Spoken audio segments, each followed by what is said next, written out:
The internet has approximately 4 million parenting tips for toddlers. Some of them contradict each other. Some of them have no evidence behind them at all.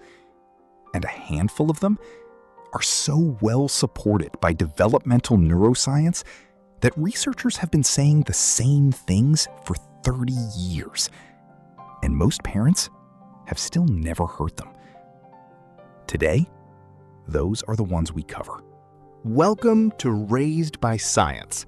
Today, we're cutting through the noise and going straight to what developmental science actually says about raising toddlers.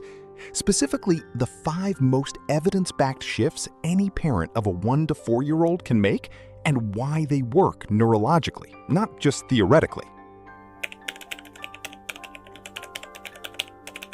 The most consistent finding across decades of research on toddler behavior is this: connection precedes cooperation.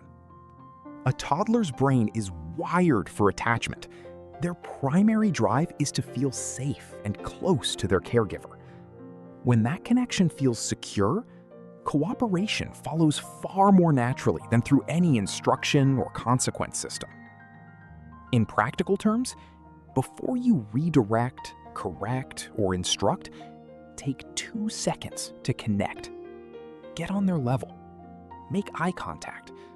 A brief touch on the shoulder. Research on attachment-informed parenting shows this micro-connection before direction dramatically increases compliance. Not because toddlers are being manipulated, but because their nervous system has shifted from defensive to receptive mode.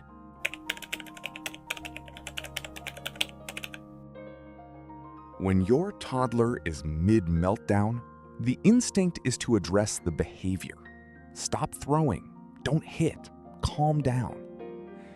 But research on emotional regulation consistently shows this approach has the lowest success rate during active dysregulation. What works neurologically is naming the emotion first. You're really frustrated right now. You wanted that, and you can't have it. That feels awful. This act, affect labeling, literally reduces amygdala activation in the brain. The emotional alarm system quiets when the feeling is recognized and named. Only then, when the nervous system begins to settle, can any behavioral guidance actually land. Between 18 months and 3 years, toddlers undergo a critical developmental process called individuation, the discovery that they are a separate person with their own will and preferences. This is why no becomes the most used word in their vocabulary. It isn't defiance, it is neurodevelopment. The research-backed response to this is offering choices within limits.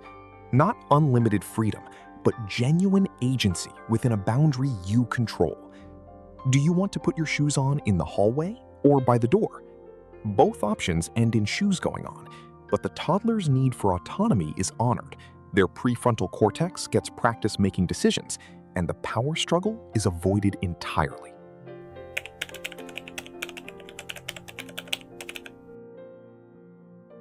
Child-led play, where the adult follows the child's interest rather than directing the activity, is one of the most well-researched tools in early childhood development. Studies on floor time and child-directed interaction show that even 20 minutes a day of genuinely child-led play produces measurable improvements in behavior, language development, and the parent-child relationship. The key word is genuinely. Sitting near your toddler while they play, but directing the play or redirecting their interest doesn't produce the same effect.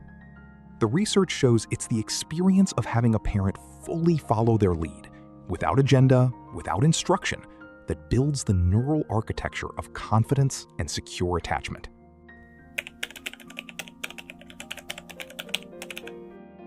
This is the tip that research identifies as the single most important factor in toddler behavior outcomes, and the one most parenting content underplays. Your nervous system is contagious. When you approach a dysregulated toddler with a dysregulated nervous system, their brain reads yours and escalates further. When you approach them regulated, calm body, slow breath, soft face, your nervous system communicates safety, and their brain follows. Research by Dr. Mona Della Hoque and others consistently shows that the physiological state of the caregiver in the room is the single strongest predictor of how quickly a toddler returns to calm. Not the words you say, not the consequence you give, your state. 5 tips, all of them backed by developmental neuroscience, all of them free, none of them requiring a perfectly calm day or an ideal situation. Connect before you correct. Name the feeling before you address the behavior. Give choices within limits. Follow their attention. And regulate yourself first, because everything else flows from there. If you want to see exactly how this plays out during the hardest moments, a full meltdown, watch Toddler Tantrums. What's really happening in their brain next, right here. Subscribe to Raised by Science for more science-backed parenting content every week. See you in the next one.